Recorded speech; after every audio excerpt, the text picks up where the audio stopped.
Picture this. You want to get healthier, so you set a goal to run a marathon in 6 months. 3 weeks in, you're exhausted, you're frustrated, and ready to quit. Sounds familiar? That's because rigid goals often set us up for failure. Now imagine a different approach. I'll experiment with 3 times a week at different times of day to see when I have the most energy. No pressure to be perfect. No all or nothing outcome. Just curiosity and learning. That's the power of tiny experiments.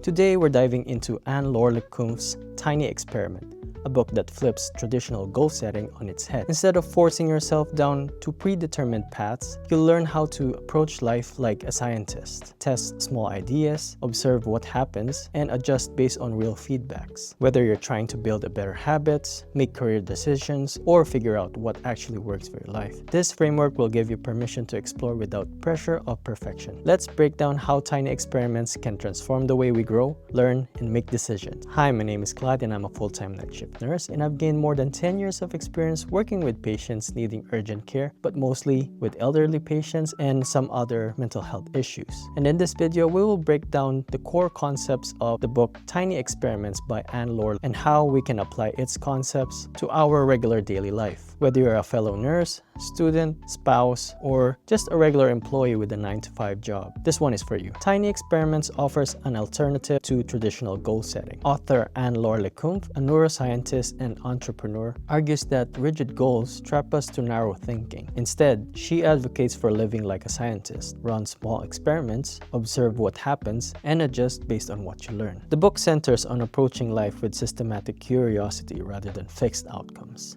The PACT framework. Le Cunff introduces PACT as the foundation for running experiments. The framework has 4 components that work together to create a structured yet flexible approach to experimentation. First one, you define your purpose, what you want to explore rather than what you want to achieve. This shifts your mindset from outcome focused to curiosity driven. Second one is you choose specific actions, which are the concrete behaviors you'll test during your experiment. Third one, you consider the context, your circumstances, constraints, and environment that might affect your experiment. The fourth one and the final one is you set a time boundary, giving your experiment a defined period so that you know when to reflect and evaluate. For example, instead of setting a rigid goal like lose 20 pounds, you might frame it as experiment with eating protein at breakfast for 2 weeks and track my energy levels. This transforms a pressurized goal into a curious exploration. Another concept is the metacognition. Metacognition means thinking about your thinking. This skill transforms trial and error into intentional growth. It's the practice of stepping back and observing your own mental processes, habits, and patterns. After each experiment, you engage in metacognitive reflection by asking yourself several key questions. What worked and what didn't? How did you feel during your process? What surprised you? What do you want to try next? These questions help you extract meaningful insights from your experiences. For example, imagine you test working out in the morning for 1 week. Metacognition helps you to notice not whether you exercised, but how it affected your mood, focus, and willingness to continue. You might discover that morning workouts leave you energized, but also hungrier throughout the day, or that you sleep better when you exercise, but struggle to wake up early consistently. The next concept is the steering sheet. The steering sheet is a decision-making tool that captures both external signals, which is the facts, circumstances, and practical constraints, and internal signals such as emotions, motivation, and mental states simultaneously to help you decide whether to continue, modify, or stop experimenting. Another concept is learning in public. The book encourages you to share experiments with others. This creates accountability and invites feedback. You learn faster when you process insights out loud. For example, post weekly updates about your reading experiments on social media. Others share what works for them. You discover audiobooks during your commutes and adjust your approach. Another example, you're experimenting with new morning meditation practice. Instead of keeping it private, you start with simple thread on Twitter or Instagram where you share brief daily observations. The public sharing transforms a solitary experiment to a collaborative learning experience. From child's mind to adult wisdom, children naturally experiment. They try things beyond their abilities, test predictions, and explore without fear of failure. For example, a child learning to cook mixes random ingredients to see what happens. An adult follows recipes exactly. As someone who creates content during night shifts,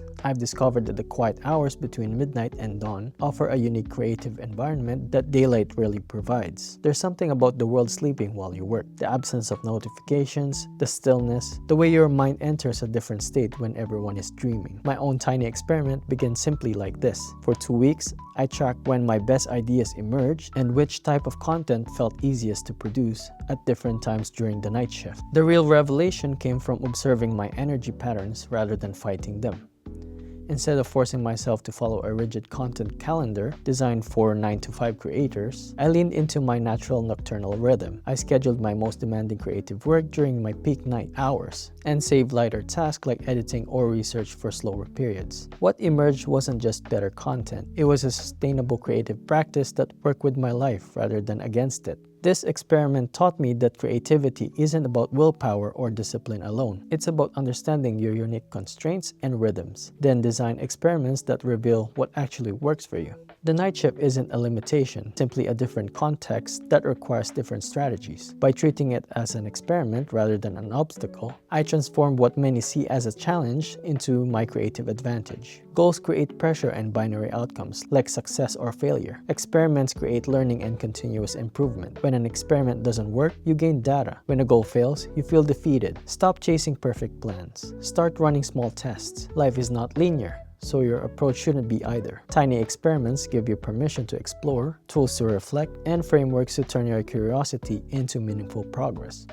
The beautiful thing about tiny experiments is that you can't really fail. Every outcome teaches you something. Every iteration gets you closer to what actually works for you, not some idealized version from productivity gurus. If you found this summary helpful, hit the like button and subscribe for more book breakdowns that you can actually apply to your life. Drop a comment below and tell me, what's one tiny experiment you're going to try this week? Thanks for watching, and remember, progress isn't about having all the answers. It's about asking better questions and being willing to test them. Now go run your experiment. I'll see you on the next video.